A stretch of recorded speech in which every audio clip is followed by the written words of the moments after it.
میں آپ کے لیے لے کر آئی ہوں شکاریات سیریز میں ایک اور زبردست کہانی جس کا عنوان ہے کانجی تلاؤ کا بھوت، اور اس کے مصنف ہیں خان صاحب جمشید بٹ۔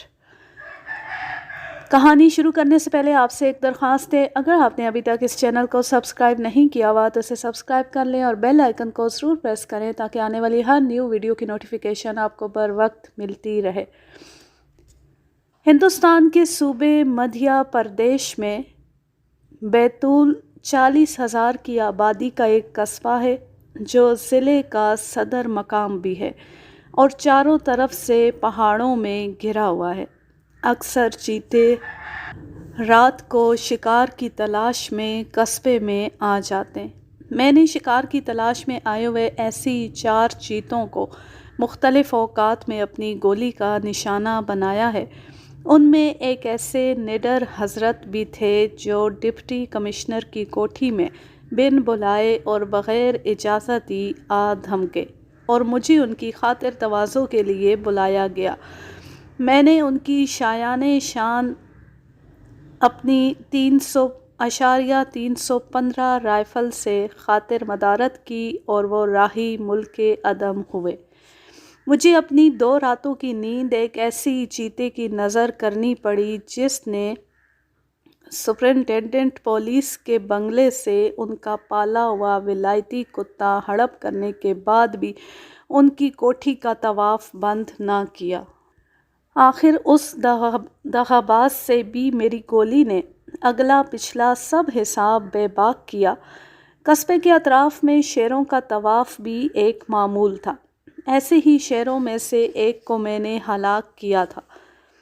یہ سن 1942-43 کا ذکر ہے۔ خان بہادر فضل الکریم خان بیتول کے ڈپٹی کمشنر تھے۔ بعد میں وہ کمشنر ہو کر ریٹائر ہو گئے اور آج کل کراچی میں مقیم ہیں۔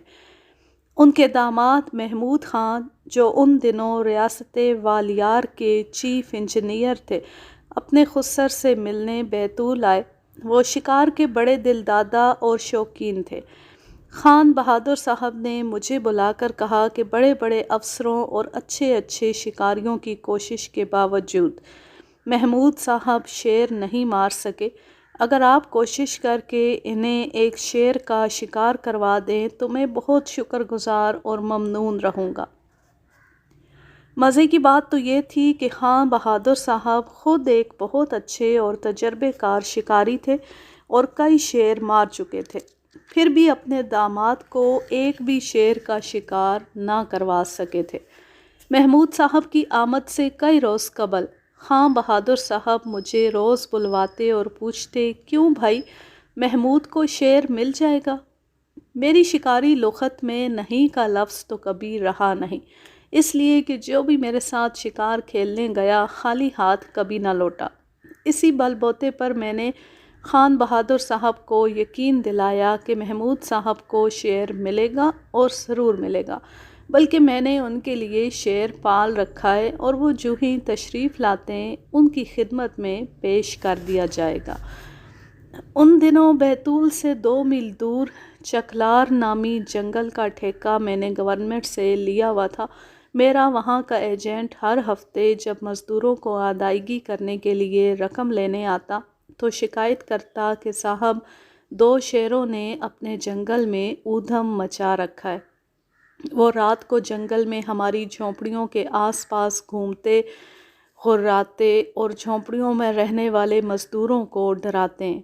آپ چل کر ہمیں ان سے نجات دلائیے۔ میں اسے تسلی دیتا کہ بھائی ذرا اور ٹھہرو، خان بہادر صاحب کے داماد آنے والے، وہ آ جائیں تو پھر ان شیروں سے 2 ہاتھ کریں گے۔ آخر محمود صاحب تشریف لے آئے۔ رات کو ہم لوگوں نے خان بہادر صاحب کی کوٹھی پر کھانا کھایا اور دوسرے دن کے لیے شکار کا پروگرام بنا لیا گیا۔ چونکہ خان بہادر صاحب نے محمود صاحب کے آنے کی خبر مجھے پہلے سے دے دی تھی، میں نے اپنے ایجنٹ سے کہہ کر جنگل میں بودے بندھوا دیے۔ مزے کی بات تو یہ ہے کہ ہم اور دونوں شیر ایک ہی وقت میں دعوت اڑا رہے تھے۔ فرق صرف یہ تھا کہ وہ جنگل میں تھے اور ہم لوگ کوٹھی میں۔ ہم لوگ مرغ پلاؤ وغیرہ اڑا رہے تھے اور وہ بودوں پر ہاتھ صاف کر رہے تھے۔ صبح میرے ایجنٹ نے آ کر خبر دی کہ گارا ہو گیا ہے۔ میں نے اسے مچان تیار کروانے کی ہدایات دیں اور شام تک محمود صاحب کے ساتھ وہاں پہنچ جانے کا پروگرام بتا کر اسے رخصت کر دیا۔ پھر کوٹھی پر جا کر خان بہادر صاحب اور محمود صاحب کو شام تک شیر مار لینے کا یقین دلایا۔ اتنی جلدی شیر مار لینے کو باور کرنے کے لیے وہ تیار نہ تھے۔ شام کو 5 بجے میں محمود صاحب کو ساتھ لے کر اپنے جنگل کو روانہ ہو گیا۔ خان بہادر صاحب نے نیک خواہشات اور کامیابی کی بے شمار دعاؤں کے ساتھ ہم لوگوں کو رخصت کیا۔ تھوڑی دیر بعد گارے کی جگہ پہنچ کر ہم لوگ مچان پر بیٹھ گئے۔ شام کی تاریکی پھیل رہی تھی، پرندے اپنے گھونسلوں میں بسیرا کر رہے تھے، شفق کا رنگ پھیکا پڑتا جا رہا تھا۔ اتنے میں مور اور جنگلی مرغیاں چلائیں اور کڑکڑاتے ہوئے اڑ کر درختوں پر بیٹھنے لگیں۔ یہ جنگل کے شہنشاہ کی آمد کا سگنل تھا۔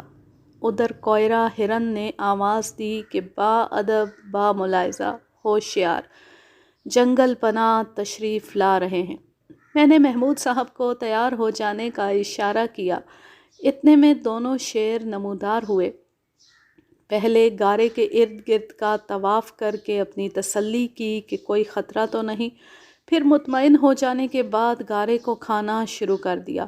میں نے لائٹ دکھائی اور محمود صاحب نے گولی چلا دی۔ ایک شیر تو وہیں گر کر زمین و آسمان ایک کرنے لگ گیا اور دوسرے نے راہ فرار اختیار کی۔ محمود صاحب کی دوسری گولی نے تڑپتے اور چلاتے ہوئے شیر کو ہمیشہ کے لیے ٹھنڈا کر دیا۔ پھر میں نے ڈرائیور اور اپنے ایجنٹ کو آواز دی۔ وہ لوگ موٹر لے کر آ گئے اور مردہ شیر کو اس میں لاد کر واپس بیتول روانہ ہو گئے۔ قریب 7 بجے شام جب ہم خان بہادر صاحب کی کوٹھی پر واپس ہوئے تو وہ ہم لوگوں کو دیکھ کر بہت حیران ہوئے کہ ہم اتنی جلدی کیوں واپس آ گئے۔ مجھ سے دریافت کیا، کیوں بھائی اتنی جلدی واپس آ گئے؟ میں نے جب ان سے کہا کہ وہاں اور کیا کرتے تو ان کی حیرت اور بڑھ گئی۔ انہیں جب بتایا گیا کہ شیر مار لیا گیا ہے اور موٹر میں رکھا ہے تو وہ مجھ سے لپٹ گئے اور کہنے لگے کہ اتنی جلدی تو لوگ جنگلی مرغی بھی نہیں مار سکتے، اور آپ نے اتنی جلدی شیر مروا دیا، اور وہ بھی محمود کے ہاتھوں، جو شیر کے معاملے میں بڑا بدقسمت ہے۔ لوگ ٹھیک ہی کہتے ہیں کہ شیر آپ کی جیب میں رہتے ہیں، آپ جب اور جسے چاہتے ہیں شیر کا شکار کروا دیتے ہیں۔ خان بہادر صاحب کی خوشی کا کوئی ٹھکانہ نہ تھا۔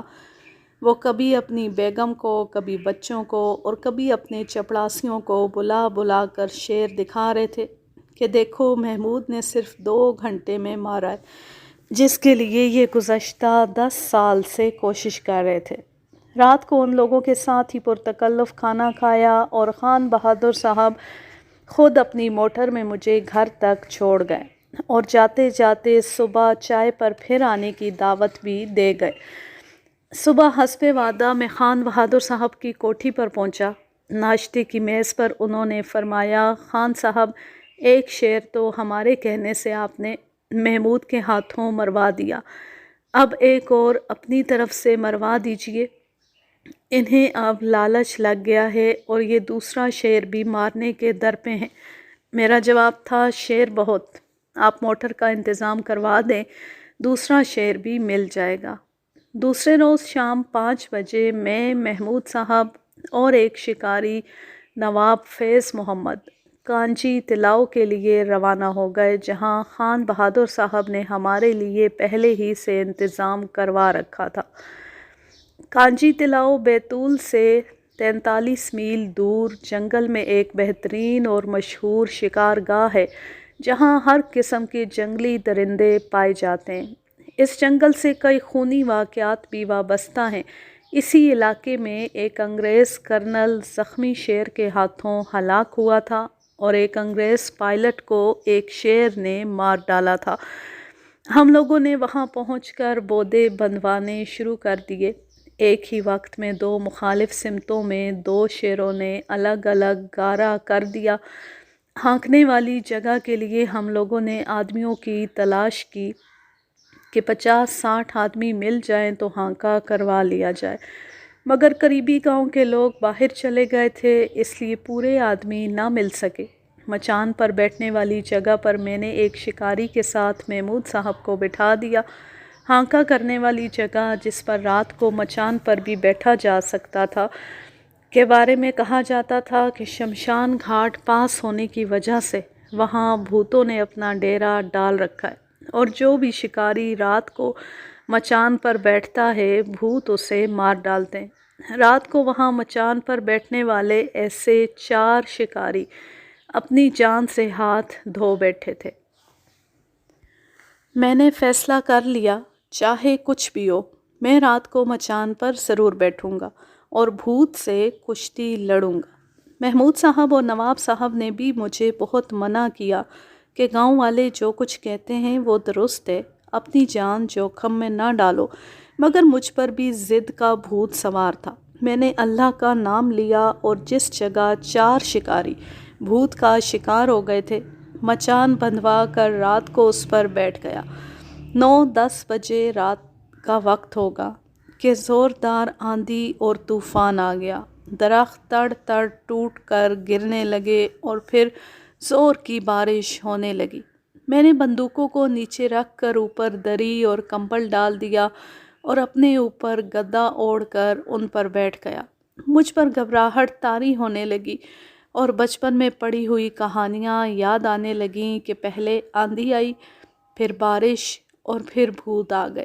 یہ خیال آتی میں نے اپنے نیچے سے ایک بھری ہوئی بندوق نکال کر اپنے ہاتھ میں پکڑ لی تاکہ اگر بھوت میرا گلا دبائے تو میں اس پر گولی چلا سکوں۔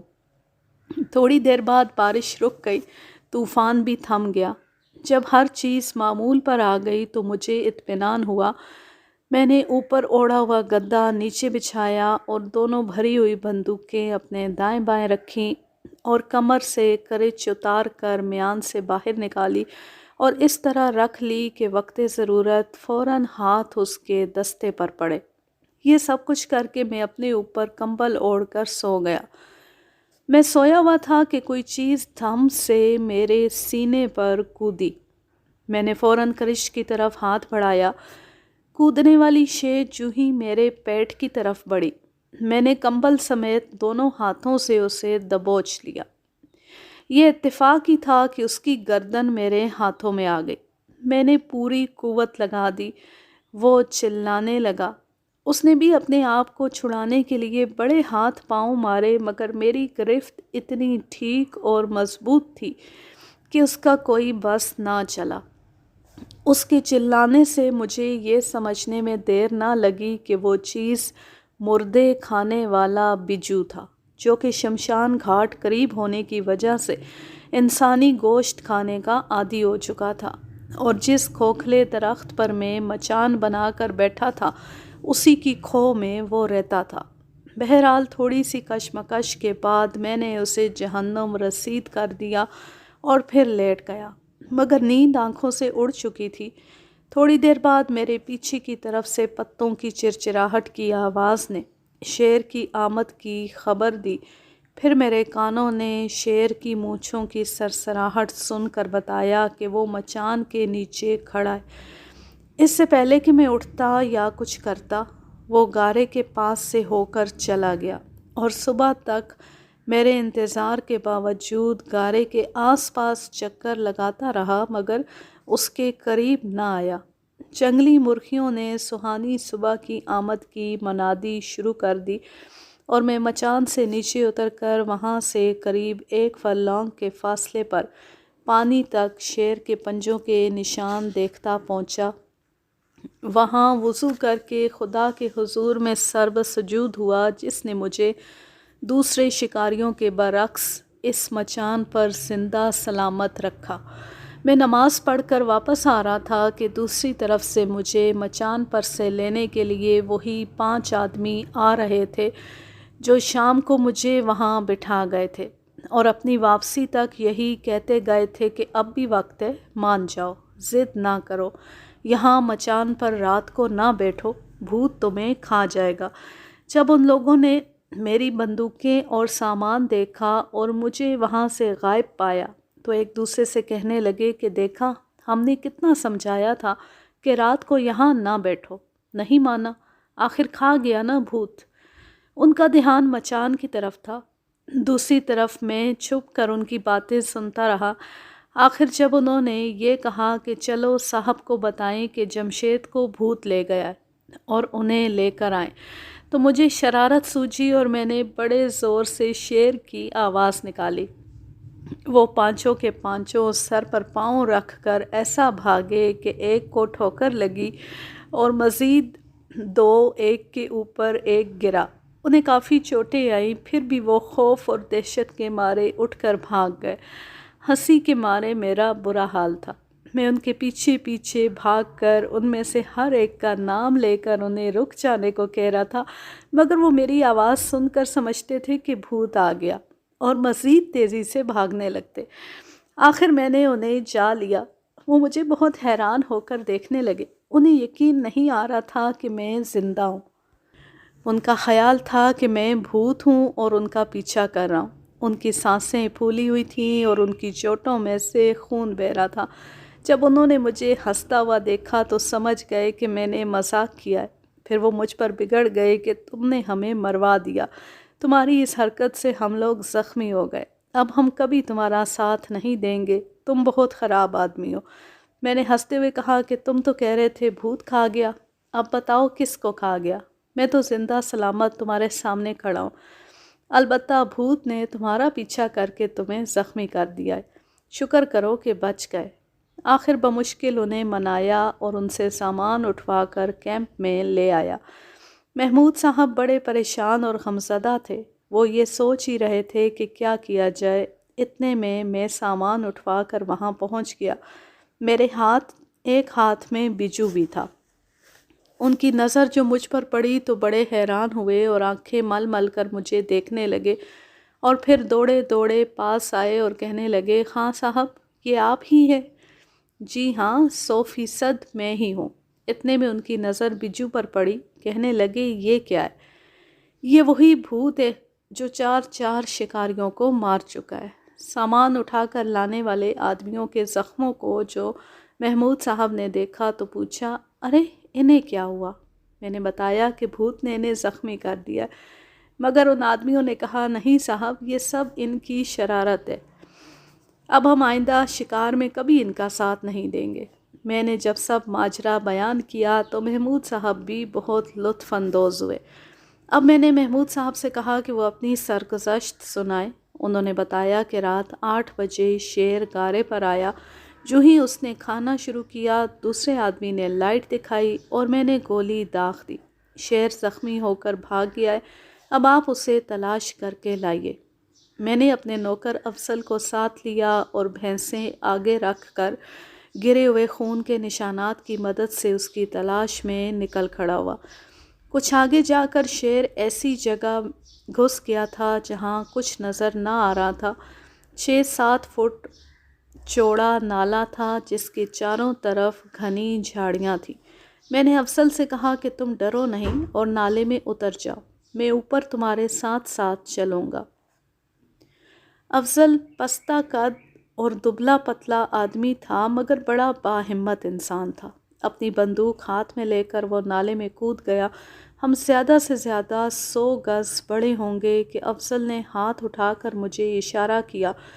شیر اور اس کا فاصلہ قریباً 25 گز ہوگا۔ اس کا اشارہ پاتی میں بھی نالے میں کود گیا اور دیکھا کہ شیر میرے سامنے جست لگانے کو تیار ہے۔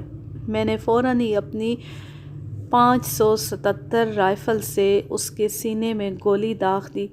وہ ایسے ٹھکانے پر لگی کہ شیر تھوڑا سا آگے کھسک کر وہیں کا وہیں رہ گیا۔ پھر ہم نے اسے قریب جا کر دیکھا۔ محمود صاحب کی گولی شیر کے کان کو چھوتی ہوئی اس کے سینے میں جا لگی تھی۔ ہم نے بمشکل شیر کو باہر نکلوایا اور اٹھوا کر کیمپ میں لائے۔ اس طرح محمود صاحب نے اپنا دوسرا شیر بھی حاصل کر لیا اور میرا وعدہ پورا ہوا۔ شام کو میں پھر کلیوں کو سامان اٹھوا کر اسی بھوت والی مچان پر جا بیٹھا۔ تاریکی پھیل ہی رہی تھی کہ سامنے کی پہاڑی پر سے 2 چرخ باری باری گارے کے پاس کھانے کو آئے اور تھوڑی دیر تک کھاتے رہے۔ آخر جب شیر آیا تو وہ چلا چلا کر بھاگ نکلے۔ میں سمجھ گیا کہ شیر آ گیا ہے۔ وہ آ کر کھانے لگا۔ میں نے تھوڑی دیر تک اسے کھانے دیا تاکہ وہ مطمئن ہو جائے اور تسلی سے کھانے لگے، اور کھاتے کھاتے تھوڑی دیر بعد ادھر ادھر مشکوک نظروں سے دیکھنا ترک کر دے۔ جب شیر نے اطمینان سے کھانا شروع کر دیا تو میں نے بندوق سیدھی کی، ٹارچ جلائی اور دیکھا کہ شیر کھڑے ہو کر کھا رہا ہے۔ یہ میری شکاری زندگی کا پہلا موقع تھا کہ میں نے شیر کو کھڑے ہو کر کھاتے دیکھا، ورنہ شیر ہمیشہ کتے کی طرح بیٹھ کر اور اگلے دونوں پنجے گارے پر جما کر توڑ توڑ کر کھاتا ہے۔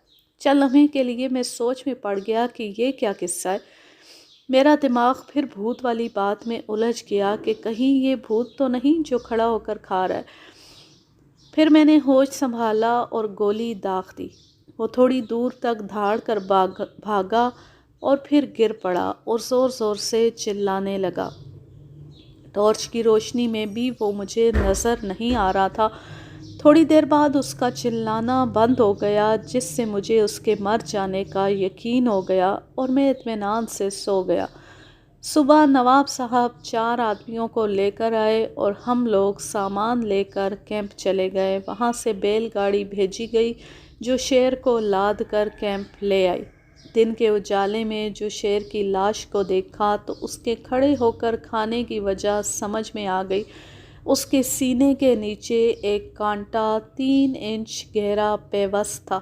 اس کی کھال اتارتے وقت اس کے پاؤں میں بھی کئی ایسے کانٹے نکلے جو ٹوٹ کر پاؤں کی گدی کے برابر ہو گئے تھے۔ شام کو الاؤ کے گرد جشن منایا گیا۔ آس پاس کے گاؤں کے جنگلی لوگ ڈھول لے کر آ گئے اور رات گئے تک ناچتے گاتے رہے۔ محمود صاحب نے اپنے کامیاب شکار کی خوشی میں انہیں انعام و اکرام سے نوازا۔ دوسرے دن صبح ہم لوگ اپنا کیمپ سمیٹ کر واپس بیتول آ گئے، جہاں خان بہادر صاحب بھی اس شکاری مہم کی کامیابی پر بہت خوش ہوئے اور مجھے بڑی مبارکباد دی۔ اس کہانی کا ماخذ ہے سیارہ ڈائجسٹ، اکتوبر سن 1968۔ اب میں لیتی ہوں آپ سے اجازت۔ جانے خوش رہیں، شاد و آباد رہیں، ہنستے مسکراتے رہیں۔ اللہ حافظ، اللہ نگہبان۔